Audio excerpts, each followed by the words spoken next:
नमस्कार। कार्यक्रम में आप सभी दर्शकों का स्वागत है, अभिनंदन है। कहा गया है कि animals have been the part of human life and culture for the centuries. पशु का मानव जीवन और संस्कृति में बहुत पुराना रिश्ता है। पशुपालन से हमारा क्या अभिप्राय है और इसमें स्वरोजगार का सृजन किस प्रकार हो सकता है, इस विषय पर आज हम चर्चा करेंगे। और हमारे कार्यक्रम में विशेष रूप से आज आमंत्रित हैं डॉक्टर मधुर गुप्ता जी। डॉक्टर साहब, आपका कार्यक्रम में बहुत बहुत स्वागत है, अभिनंदन है। जी धन्यवाद। डॉक्टर मधुर गुप्ता जी पशुपालन विभाग में वरिष्ठ पशु चिकित्सक के पद पर कार्यरत हैं और आज के विषय पर हम इनसे संवाद स्थापित करेंगे और अपेक्षा करते हैं कि इनके द्वारा दी गई जानकारी आपके लिए अवश्य लाभप्रद होगी। तो डॉक्टर साहब, सर्वप्रथम जो मेरा आपसे प्रश्न है कि पशुधन से हमारा क्या अभिप्राय है? जी, जैसा कि नाम से ही जाहिर हो रहा है, पशुधन मतलब पशुओं द्वारा कमाया जाने वाला धन। हमारे ऐसे सभी मवेशी जो किसी भी तरह से हमारे लिए धन का साधन, स्वरोजगार का साधन सृजित कर सकते हैं, पैदा कर सकते हैं, उसे पशुधन कहते हैं। जैसे गाय भैंस, भेड़ बकरी, मुर्गी, घोड़े, खच्चरें, मछली। तो इनसे क्या होता है कि हम एक अपना सेल्फ एम्प्लॉयमेंट का साधन तैयार कर सकते हैं। जैसे दूध बेच के, पनीर बेच के, मांस बेच के, अंडा बेच के, ऊन बेच के, खाद बेच के, और अपने ड्रॉट एनिमल जो हमारा बोझा ढोने के काम आते हैं कुछ और तरह से। तो ये सारा एक तरह से हमारे लिए धन कमाते हैं। तो मतलब ये हमारा पशुधन है, लाइफ स्टॉक है। डॉक्टर साहब, इसलिए कहा जाता है कि animal husbandry is the branch of agriculture G, which involves the care management and livestock of breedings। Exactly. अब मैं आपसे जानना चाहूँ, क्योंकि हम पशु से स्वरोजगार की बात कर रहे हैं, पशुपालन से, जी तो इसके विभिन्न घटक हैं। जी मैं आपके मुखारबिन से जानना चाहूँगा कि जैसे आपने विभिन्न पशुओं के नाम लिए, अब हम उन घटकों पर बिंदुवार बात करेंगे जिससे स्वरोजगार का सृजन हो सके। जी, तो जैसा हम पहले ही थोड़ा हल्का सा बात कर चुके हैं कि जो हमारा पशुधन होता है, जो हमारे लिए धन कमा के देता है, तो इसमें अलग अलग हमारी फील्ड्स हैं। जैसे डेयरी सेक्टर है, डेयरी फार्मिंग है, जिसमें हम गाय भैंस का पालन करते हैं। उससे हम दूध, पनीर, अपना दही, इस तरह के उत्पाद, घी, ये बेच के हम अपना रोजगार पैदा कर सकते हैं। वैसे भेड़ बकरियां हैं, उनसे मांस, गोबर, दूध और ऊन बेच के हम पैसा इकट्ठा कर सकते हैं। और मुर्गी पालन है, मुर्गी से हम अंडे भी बेच सकते हैं, मांस भी बेच सकते हैं। तो ये भी हमारे लिए धन अर्जित करते हैं। मछली पालन है, जबकि मछली पालन फिशरी एक अलग डिपार्टमेंट है, पर अल्टीमेटली एनिमल हस्बेंड्री की ही ब्रांच है। तो कुल मिला के ये सब एक तरह से इकट्ठे होकर हमें स्वरोजगार के अलग अलग साधन देते हैं। तो अलग अलग सेक्टर में हम किसी भी सेक्टर को चुन के अपने लिए स्वरोजगार का साधन चुन सकते हैं। और साथ ही साथ हम मिक्स फार्मिंग भी कर सकते हैं। जैसे डेयरी फार्मिंग के साथ थोड़ी पोल्ट्री फार्मिंग कर ली, थोड़ी गोट एंड शीप फार्मिंग कर ली। तो इस तरह से हम अपना सेल्फ एम्प्लॉयमेंट। डॉक्टर साहब, हम जब देखते हैं जो पशु उत्पाद होता है, जैसे उनसे हमें मिलने वाला ऊन इत्यादि भी हो गया और खाद इत्यादि है, वो भी एक रोजगार का माध्यम हो सकता है। जी बिल्कुल, जब उसको हम बेचेंगे। अब अगर हम खाद की बात कर लें तो जो भेड़ बकरियों की गोबर है वो 12 से 20 रुपए किलो आराम से बिक जाता है। डिपेंड करता है कि हम उसको एज सच होल बेच रहे हैं या पाउडर फॉर्म में बेच रहे हैं। तो जितना वो रिफाइन और अच्छी क्वालिटी में बिकेगा उतनी उसकी कीमत ज़्यादा होगी। वैसे जो गाय का हमारा गोबर है वो बहुत अच्छा कृषि की फार्मिंग में बिकता है, क्योंकि हमें जो भी कृषक है, बागवान है, उनकी कृषि या बागवानी तभी संभव या सफल हो सकती है जब उनको अच्छी उर्वरक मिलेगी, खाद मिलेगी, कंपोस्ट मिलेगी। तो वो कहाँ से मिलेगी? हमें पशुओं की खाद से मिलेगी। तो कृषि और जो बागवानी है ये भी पशुपालन पे निर्धारित है। और डॉक्टर साहब, यदि हमारा किसान, बागवान या पशुपालक जो जिसे हम कह रहे हैं कि इस रोजगार की तरफ वो अग्रसर होना चाहता है, तो पशु चारा को उगा करके भी एक इनकम का साधन बनाया जा सकता है। पशु चारे को उगाकर उसको बेच भी सकता है। आप देखते होंगे कि गांव में जितने भी लोगों ने अगर पशु पाले हैं, छोटे डेयरी फार्म पाले हैं, चलाए हैं, तो सबके पास अपना चारा नहीं होता है। कुछ लोगों को चारा खरीद के भी करना पड़ता है। तो आप चारा भी साइड बाय साइड उगा सकते हैं। अगर आपके पास अच्छी ज़मीन है, उससे भी आप इनकम का साधन जोड़ सकते हैं। डॉक्टर साहब, जैसा कि आपने कहा, क्योंकि जो इसका हमारा सबसे पहला जो घटक है वो दुधारू पशु आते हैं। और देखिए, कहा जाता है कि नवनीतम घृतम दुग्धम दधि तक्रम च पंचमम सर्वस्य एक कुलम जाता मूल्य सर्व पृथकैव च, कि एक दूध से कितने दूध, दही, घी, मक्खन बनता है और एक कुल के हैं, एक ही गौ माता से या भैंस से प्राप्त दूध है और उसी से इतने हम पदार्थों की उत्पत्ति करके जो है अपने रोजगार का सृजन कर सकते हैं, आय का साधन बनाए। जी बिल्कुल। अब हम सबसे पहले घटक दुधारू पशु, क्योंकि सबसे पहले जब पशुपालन की बात होती है तो हमारा ध्यान आकर्षित होता है दुधारू पशुओं के ऊपर। तो उस पर आप क्या कहना चाहेंगे, कैसे रोजगार का सृजन हो सकता है, किन किन बातों का ध्यान रखना चाहिए, इस पर आप बताएं। जी देखिए, डेयरी फार्मिंग जो है सबसे इम्पोर्टेंट सेक्टर माना जाता है जब स्वरोजगार की बात आती है, क्योंकि सबसे बड़ा सेक्टर यही है। जी। तो डेयरी फार्मिंग में आप हमेशा जो है गाय को पालते हैं, दूध देने वाली गाय को, भैंसों को भी पालते हैं। तो इसमें हमें रोज़गार इसी तरह से मिलता है कि जब हम अच्छी गाय पालते हैं, अच्छी भैंसें पालते हैं, उससे एक गाय से 15 से 20 लीटर, या कई अच्छी हाई मिल्क यील्डर होती हैं उनसे 25, 30, 35 लीटर भी दूध लेते हैं। तो दूध की कीमत अगर आज की डेट में देखी जाए तो 51 रुपये तो सरकार ने गाय के दूध की रखी है। एक प्रश्न इसी से जुड़ता, क्योंकि जब हम इसको रोजगार के साथ जोड़ रहे हैं तो कौन सी ऐसी नस्लों की गायों को पालना चाहिए, क्योंकि देखिए पौष्टिकता तो होनी चाहिए। जी बिल्कुल। लेकिन रोजगार का सृजन एक आर्थिकी का साधन बन सके, उस पर भी आप बताएं। जी, नस्ल की जब बात करते हैं तो नस्ल हमेशा हमारे जो एरिया है, बायो जियोग्राफी है, उस पर बहुत ज़्यादा डिपेंड करता है। पंजाब का एरिया है तो वहाँ अलग नस्ल चलेगी, हिमाचल का एरिया तो अलग चलेगी, गुजरात है तो वहाँ अलग चलेगी। तो हम क्योंकि हम हिमाचल में रह रहे हैं और हिमाचल की हम बात कर रहे हैं, तो हिमाचल में generally cross bread animal high builder चलते हैं। ये जर्सी क्रॉस एनिमल है, हॉल्स्टेन है, तो इस तरह के एनिमल जो है हमारे अच्छा दूध देते हैं। तो डॉक्टर साहब, जैसे हमारी ट्रोपोग्राफी है, प्लेन्स, हाई, मिड, तो सब क्षेत्रों के लिए जैसे जो आपने रिकमेंड करी जी, जो जर्सी क्रॉस एनिमल है हमारे हर क्षेत्र में आराम से चल पड़ता है। साथ ही साथ अगर हम थोड़ा सा इंडिजिनस पे जाना चाहें तो साहिवाल और सिंधी का हम इस्तेमाल कर सकते हैं, जबकि वो इतने ज़्यादा हाई यील्डर नहीं होते हैं, इतना ज़्यादा दूध नहीं दे पाते हैं हॉल्स्टन फ्रिशियन या जर्सी के मुकाबले, लेकिन फिर भी एक डेयरी फार्मिंग के लिए वो हिमाचल के लिए सूटेबल जानवर है, आप कर सकते हैं। तो इनसे जब हम दूध बेचेंगे, ठीक है, और कई जगह तो दूध का रेट जहाँ पे शहर हैं या टाउन्स है वहाँ पे ज़्यादा भी है, तो अच्छे से आपको रोज़गार उससे मिल जाता है दूध बेचने से ही। और इसके अलावा अगर आपका सरप्लस मिल्क है तो आप उससे पनीर और घी उगा सकते हैं, पैदा कर सकते हैं, बना सकते हैं। उसको बेच के आप घी का रेट देख ही लीजिए तो 900,000 रुपये किलो के आसपास पहुँच रहा है। तो मतलब एक जो हमारी गृहिणियाँ हैं या जो हमारी लेडीज़ हैं गाँव में या जो युवा हैं, तो उनको एक बहुत अच्छा ये सेल्फ सस्टेनेबिलिटी का एक रिसोर्स मिल जाता है। अगर आपकी डेयरी फार्मिंग अच्छी चल रही है, अच्छे से आप दूध पैदावार कर रहे हैं, तो आप दूध, घी, पनीर और दही बेच के अच्छा वो अपना कर सकते हैं। साथ ही साथ डेयरी फार्मिंग में आप अलग से अगर बिजनेस जो मतलब पैसा कमा सकते हैं, वो बछड़े बछड़ियों की सेल करके कर सकते हैं।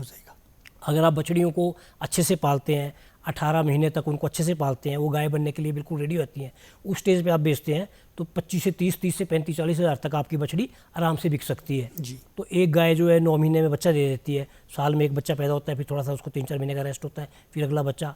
तो इस तरह से आप बच्चे बेच के भी, बछड़ियाँ बेच के भी, कहने का मतलब है पदार्थ के माध्यम से भी जो है रोजगार का सृजन हो सकता है, आय का सृजन हो सकता है, और इनके बच्चों को बेच करके। और साथ ही बाई प्रोडक्ट से भी, गोबर सबसे बड़ा एक बाई प्रोडक्ट है जिसको बेच के आप बहुत ज़्यादा पैसा कमा सकते हैं। जी बिल्कुल।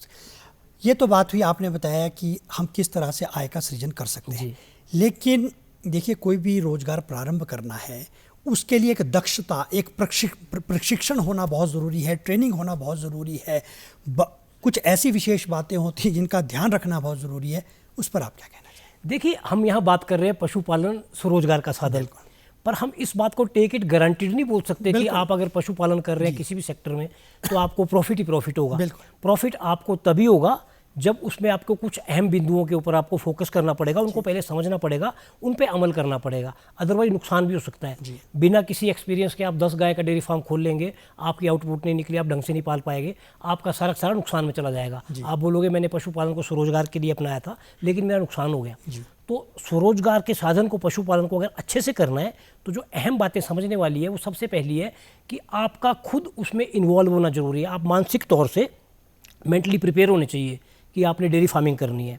जब तक आप मेंटली प्रिपेयर नहीं होंगे और खुद इन्वॉल्व नहीं होंगे, आप एक सक्षम डेयरी फार्मिंग नहीं कर पाएंगे, या कोई भी पोल्ट्री फार्मिंग या गोट फार्मिंग नहीं कर पाएंगे। तभी डॉक्टर साहब मैंने कहा था कि animal husbandry is the branch of agriculture in which involves care मैंने, जब तक स्वयं नहीं, ये ना हो कि हम अपना कोई रोजगार एक कर रहे हैं, अन्यत्र डेयरी फार्मिंग खोल दी कि जी हम इसको CCTV कैमरे से या मैन पावर रख करके, जब तक हम उसके बीच में स्वयं नहीं जाएंगे। जी बिल्कुल, CCTV या नौकरों के भरोसे आप डेयरी फार्मिंग या कोई फार्मिंग नहीं कर सकते। आपकी खुद की इन्वॉल्वमेंट जरूरी है। दूसरी बात है कि आप चाहे जितने भी पढ़े लिखे हैं, कितने भी एजुकेटेड है किसी भी सेक्टर में, अगर आप डेयरी फार्मिंग या गोट फार्मिंग या पोल्ट्री फार्मिंग करने जा रहे हैं तो उस सेक्टर में आपको एक एक्सक्लूसिव स्पेसिफिक ट्रेनिंग करना जरूरी है, एक प्रशिक्षित होना, प्रशिक्षण लेना जरूरी है, जो आप किसी ट्रेंड वेटनरियन से ले सकते हैं, किसी ट्रेनिंग इंस्टीट्यूट से ले सकते हैं। और साथ ही साथ अगर आप पोल्ट्री फार्म खोल रहे हैं तो आपको फिजिकली कुछ सक्सेसफुल पोल्ट्री फार्म की विजिट करनी पड़ेगी, खुद देखना पड़ेगा कि वहाँ पे किस तरह से पोल्ट्री फार्म को चलाया जा रहा है, सेम डेयरी फार्मिंग के लिए, same goat and sheep farm के लिए, सेम रैबिट फार्म के लिए। तो फिजिकली जब आप देखेंगे, भ्रमण करेंगे, तो आपको वहाँ से काफ़ी चीज़ें सीखने को मिलेंगी और जो कुछ आपके दिमाग में डाउट थे वो क्लियर होंगे। तो सेल्फ इन्वॉल्वमेंट जरूरी है, बहुत ज़्यादा आपको इन्वॉल्व होना पड़ेगा खुद, और दिल से इन्वॉल्व होना पड़ेगा। आप ये नहीं सोच सकते कि मैं साइड बिजनेस करूँगा, फिर आपको लॉस में लेके जा सकता है। जी बिल्कुल सही कहा आपने। डॉक्टर साहब, हम कुछ समय से ऐसा देखते आ रहे हैं कि जो हमारा एक युवा है उसका रुझान जो है पशुपालन की तरफ बढ़ता जा रहा है। और जैसा कि गांव में ज़मीनें भी होती है, पहले तो लोग शहरों की तरफ पलायन कर गए, लेकिन अब पुनः जो है गांव की याद आ रही है। आपने देखा पीछे इतना बड़ा पैंडेमिक आया जी, उसके दौरान भी लोगों ने जो है गांव की तरफ रुख किया। और कहते हैं ना, मिट्टी तो मिट्टी है, जननी जन्म भूमिश्च स्वर्गादपि गरीयसी। क्या कहना चाहेंगे? जी, आपने बिल्कुल सही बात पकड़ी है कि जो कोविड पैंडेमिक आया उसके बाद ड्रास्टिक चेंज देखने को मिला है। जो हमारे युवा मल्टीनेशनल कंपनीज में काम कर रहे थे या शहरों में काम कर रहे थे, लॉकडाउन की सिचुएशन में क्या हुआ कि उस समय वहाँ पे घरों में बंद हो गए, काफ़ी लोगों को छुट्टियाँ हो गई, काफ़ी लोगों की नौकरियाँ भी चली गई। तो उस समय युवा जो थे वो मेंटल स्ट्रेस में चले गए। तो उन्होंने जो है अपने गाँव की तरफ रुख करना अच्छा समझा और अपनी जो है पुश्तैनी पशुपालन को अपनाना या खेती को अपनाना सही समझा। तो हमारे पास जो स्टैटिस्टिक्स आया है उसमें ड्रास्टिक चेंज हुआ है कि युवाओं ने उस दौरान पशुपालन को बहुत अपनाया है और वो आगे बढ़ता ही जा रहा है। और जो पढ़े लिखे युवा थे, कुछ बीटेक लोग थे, कुछ और भी थे, आईटी सेक्टर से थे, उनको टेक्नोलॉजी से वो जुड़े थे, तो उन्होंने टेक्नोलॉजी को मिक्स करके साइंटिफिक तरीके से फार्मिंग शुरू कर दी, जिससे उनको बहुत अच्छा बूस्ट मिला है। और जिस तरह की वो जॉब मल्टीनेशनल कंपनी या प्राइवेट कंपनी में कर रहे थे या जो वहाँ पे अर्न कर रहे थे सैलरी, उससे कई गुना मुनाफा वो पशुपालन से कमा रहे हैं। अब वो अपने अपने डेयरी फार्म के मालिक बन चुके हैं, अपने पोल्ट्री फार्म के, अपने पिग फार्म के, अपने रैबिट फार्म के मालिक बन चुके हैं और बहुत अच्छा वो चला रहे हैं और दूसरों को प्रेरित कर रहे हैं। मतलब कई बार कुछ क्या होता है कि कोई बुरी चीज़ होती है उसमें भी कुछ अच्छा हो जाता है। जी बिल्कुल सही। तो पैंडेमिक में भी पशुपालन को बहुत बढ़ावा मिला है। और जैसा कि हम कह रहे हैं कि जब हम दुधारू पशु पालते हैं तो दूध से देखिए कितने हमारे पदार्थ निकलते हैं और उसमें एक आय का साधन। और तभी दर्शकों कहा जाता है, ऐसी एक कहावत भी है कि Brahmanas are the symbol of spiritual education and cow is the symbol of valuable foods. Exactly. Doctor साहब, किन बातों का ध्यान रखना, क्योंकि देखिए कोई भी रोजगार तो प्रारंभ कर दिया जी, लेकिन एक डॉक्टर होने के नाते, एक विशेषज्ञ होने के नाते आप क्या परामर्श देना चाहेंगे जब हम दुधारू पशुओं के पालन में अपने रोजगार के सृजन की जो है संभावनाएं खोजते हैं, तो उस पर क्या कहना चाहेंगे? जब भी कोई हमारा युवा, हमारी कोई माता, कोई बहन डेयरी फार्मिंग को या पशुपालन को अपना स्वरोजगार का साधन, सेल्फ एम्प्लॉयमेंट का साधन बनाने की सोचेगी, सबसे पहले जो मैंने बताया कि दिल से इन्वॉल्व होना पड़ेगा। उसके बाद उनको ये देखना होगा कि सबसे बड़ी चीज़ होती है फाइनेंसिस, कि पैसा कहाँ से लगाना है। अगर आप अपनी हार्ड कोर मनी जो आपने इकट्ठा किया धन है उसको डायरेक्टली यूज़ करेंगे तो आप कई बार लॉस में जा सकते हैं। तो आपको पहले ये स्टडी करना पड़ेगा कि सरकार की कौन सी योजना पशुपालन से जुड़ी है, किस योजना के तहत मुझे अच्छी सब्सिडी पे लोन मिल सकता है। ठीक है, इंश्योरेंस आपको करवानी पड़ेगी ताकि भगवान ना करे चलता मिलता धन है, किसी पशु की मृत्यु हो जाए तो आप लॉस में ना जाए, इस चीज़ पे फोकस करना पड़ेगा। दूसरे, आपके पास लैंड है या नहीं है, ये बहुत इंपॉर्टेंट फैक्टर है। अगर लैंड है तो वो किस लोकेशन पे है, जियोग्राफिक कंडीशन कैसी है, वो रोड से कनेक्टेड है कि नहीं है, और उसके आसपास नज़दीक कुछ किलोमीटर्स पे अच्छी मार्केट है कि नहीं है जहाँ पे आप अपना दूध या मिल्क प्रोडक्ट बेच सकें। साथ ही साथ जब आपका फार्म सेटअप हो गया, हाँ, फिर ब्रीड सिलेक्शन बड़ी इंपॉर्टेंट है। आपने शुरू में पूछा था कि किस नस्ल के पशु रखने हैं, तो आपको पहले पशु चिकित्सक से या किसी एक्सपर्ट से पूरा सलाह मशवरा करना पड़ेगा अपने एरिया, अपने गांव या अपनी जियोग्राफी के हिसाब से कि मैं इस तरह का एक डेयरी फार्म खोलने जा रहा हूँ, तो किस तरह के मुझे पशु रखने हैं। और उसके बाद हम यही सजेस्ट करते हैं कि कभी भी तहश में आके 10, 20, 25, 30 पशु एक साथ नहीं रखने। आप इनिशियली 2 या 3, बड़ी हद 5 एनिमल से स्टार्ट कीजिए। साल भर उसके साथ बिताइए, एक्सपीरियंस लीजिए, देखिए कि आपने कितनी इनपुट अंदर लगाई है, कितनी आउटपुट आपको बाहर आई है, कितने आपके अच्छे एक्सपीरियंसेस हैं, कितने आपके बेटर एक्सपीरियंसेस हैं। उसके हिसाब से आप जब एक्सपीरियंस गेन कर लेंगे फिर आहिस्ता आहिस्ता पशुओं को साल बाई साल बढ़ाते जाइए, 5 के 7 करके, 7 के 10 करके। बड़ा डेयरी फार्म एक साथ कभी ना खोलें। और साथ ही साथ जो हमारा डेयरी फार्म होता है उसमें सबसे बड़ी समस्या रहती है रिपीट ब्रीडिंग की। अगर आपका पशु रिपीट करता है, बार बार टिक नहीं रहा है, बच्चे लेट दे रहा है, उसके 2-3 साल ऐसे वेस्ट हो जा रहे हैं, तो आपका डेयरी फार्म सक्सेसफुल नहीं हो पाएगा। तो हमेशा अपने पशु का स्वास्थ्य बिल्कुल सही रखिए और पशु चिकित्सक या पशुपालन विभाग के कर्मचारियों के संपर्क में रहिए। किसी भी तरह की रिपीट ब्रीडिंग की समस्या नहीं होनी चाहिए। मतलब संपूर्ण परिप्रेक्ष्य में यदि हम बात करें तो हमारा जो भी रोजगार को इसे अपनाना चाहता है वहाँ पर उसे कहीं ना कहीं सतर्कता बरतने की बहुत ज़्यादा सतर्कता। तभी दर्शकों कहा जाता है कि तेज हवाओं में उड़ते हैं वो जो परिंदे, उनके पंख नहीं हौसले बुलंद हुआ करते हैं जी। तो अपनी विल पावर को जो है स्ट्रांग रखने की ज़रूरत है और कोई भी कार्य जो है असंभव नहीं होता है। विल पावर को स्ट्रांग रखने के साथ साथ साइंटिफिक अप्रोच आपको अपनानी पड़ेगी। बिल्कुल, अगर वैज्ञानिक दृष्टिकोण नहीं होगा तो नुकसान हो जाएगा। क्योंकि ये ऐसा रोजगार है जहाँ पर जो है संबंधित जो विशेषज्ञ हैं, डॉक्टर्स हैं, उनकी इन्वॉल्वमेंट होना बहुत ज़रूरी। क्योंकि यदि उनकी देखरेख में इस कार्य को प्रारंभ किया जाएगा तो अंततोगत्वा आपको सफलता अवश्य प्राप्त होगी। बेशक। डॉक्टर साहब, अब हम रुख करते हैं बकरी पालन की तरफ। जी। इस पर क्या कहना चाहेंगे? बकरी को तो पुअर मैन काऊ कहा जाता है, गरीब आदमी की गाय। जी बिल्कुल। आप अगर हमारी जो असली गौ माता है गाय है, उसकी कीमत देखेंगे तो 35 से 40 हज़ार, 50, 60, 70 हज़ार तक भी होती है अच्छा दूध देने वाली। लेकिन बकरी की कीमत 3 हज़ार से स्टार्ट हो जाती है, 5, 7, 8 हज़ार तक। और बड़ी जो ब्रीडेबल जो हमारी उसकी बकरियां हैं उनकी 25, 30, 35 हज़ार तक जाती है। और जो बड़ी अच्छे जमुनापारी वगैरह उनकी 50 हज़ार भी चली जाती है। डॉक्टर साहब, जो एक मैंने सुनने में जो एक बात आती है, हमने भी सुनी है कि जो बकरी का दूध होता है उसमें बहुत ही औषधीय गुण होते हैं। हाँ बिल्कुल, आपने सही कहा। और बकरी का दूध आपको आसानी से मिलता भी नहीं है और 40-50 रुपये लीटर मिलेगा भी नहीं। कम से कम 150 से 200 रुपये प्रति किलो या प्रति लीटर आपको मिलेगा। और इसमें बहुत अच्छे तत्व होते हैं जो डायबिटीज़ के लिए बड़ा अच्छा माना जाता है। किसी को बोलते हैं कि अगर डायबिटीज़ है तो बकरी का दूध बहुत गुणकारी है। और जो पेप्टिक अल्सर्स होते हैं, पेट में जिसको एसिडिटी की समस्या है, हाजमा उसका खराब रहता है, एसिडिटी रहती है, खट्टे डकार आते हैं, उसके लिए बकरी का दूध बड़ा अच्छा माना जाता है। और प्लेटलेट्स के लिए भी काफ़ी अच्छा माना जाता है बढ़ाने के लिए, तो काफ़ी गुणकारी होता है। कोई शक नहीं कि इसमें हल्की सी स्मेल रहती है, एक जो बकरी का अपना बॉडी का एक ऑर्डर होता है, स्मेल होती है, वो थोड़ा रिफ्लेक्ट करता है। तो डॉक्टर साहब, जैसी हमारी ट्रॉफोग्राफी है तो क्या बकरी पालन यहाँ पर हमारे हिमाचल के सभी क्षेत्रों में संभव है यदि इसको रोजगार? जी, बकरी पालन आपके ऊंचाई वाले क्षेत्रों में और हमारे जो गर्म एरिया क्षेत्र है हर जगह संभव है। और सबसे बड़ी बात होती है कि बकरी को पालने के लिए आपको कोई बड़ी अच्छी साइंटिफिक फीड या बड़ा अच्छा चारा या स्पेसिफिक गाय की तरह दाना या फीडिंग शेड्यूल नहीं चाहिए होता है। बकरी तो बेचारी हमारी जो श्रब्स हैं, हर्ब्स हैं, जंगल में बूटियां हैं, उनको खा के पल जाती है। इसलिए पुअर मैन का वो कहते हैं, गरीब आदमी की गाय, कि बड़े कम खर्चे में आप बकरी को पाल सकते हैं। मतलब अगर आपने 10 बकरियां और एक बकरा रखा है, उसका फार्म आप खोल रहे हैं, तो बड़े हद मतलब 1.5 लाख, 1.25 लाख रुपए में आपका फार्म स्टार्ट हो जाएगा। और साल भर में आप बकरी का दूध बेच के, उसकी खाद बेच के, बकरी का मीट बेच के, ब्रीडिंग आगे होगी उसको भी आगे साल में 2 बार बच्चे देती है। 150 दिन के आसपास इनका जेस्टेशन पीरियड होता है, तो साल में 2 बार ही आराम से बच्चे देती है। तो मतलब 4 से 5 बच्चे बकरी आराम से देती है, तो आप उनको भी बेच के पैसा कमा सकते हैं। तो कुल मिला के जहाँ आपने 1.5 लाख लगाया था, साल बाद आपको 2.5 से 3 लाख रुपया मिल जाता है। तो आपका फार्म एक ही साल में फ्री हो जाता है और प्रॉफिट अलग से हो जाता है। तो बहुत अच्छा बिजनेस है। और इसको अगर डेयरी फार्मिंग के साथ मिक्स किया जाए, डेयरी फार्मिंग की जाए और साथ में 10+1 यूनिट बकरी का भी रखा जाए, तो आपका जो रिस्क मार्जिन है डेयरी फार्मिंग में, कोई प्रॉफिट लॉस का, उसमें इससे सस्टेनेबिलिटी होती है, एक बैक स्पॉट हो जाती है। तो आपका रिस्क कम हो जाएगा, लॉस का रिस्क कम हो जाएगा। मान लीजिए यदि दुधारू पशुओं से हमें कहीं पर जो उत्पाद कम मिलता है, पदार्थ कम मिलता है, तो उसकी भरपाई वहाँ से यहाँ कंपनसेट हो जाएगा।